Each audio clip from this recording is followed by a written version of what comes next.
पूर्वतन planning member को घरे रेड संबलपुर उन्नयन कर्तृपक्षर पूर्वतन प्लानिंग मेंबर को घरे रेड चली आयर बर्भूत संपत्ति ठूल अभियोग पूर्वतन प्लानिंग मेंबर बंदिता महापात्र घरे रेड करुछि विजिलेंस।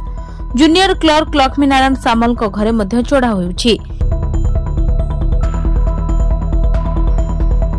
उभय घरे आयुर्भूत संपत्ति ठूल अभियोग रेड करुछंती विजिलेंस अधिकारी माने। एककालीन 9टी स्थान रे चढ़ाव करा जायतिबा बेले भुवनेश्वर संबलपुर अनुगुल मयूरभंजर विभिन्न स्थान रे चढ़ाव होउछि।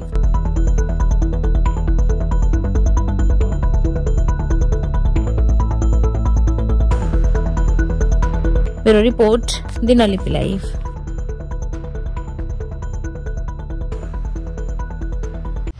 आशा करूछु वीडियोटी आपको भल लगी अपडेट खबर जानापी दिनलिपि लाइव सहित जोड़ी रुहतु। आम चैनल को लाइक शेयर सब्सक्राइब करूँ और बेल आइकन को क्लिक करूँ। धन्यवाद।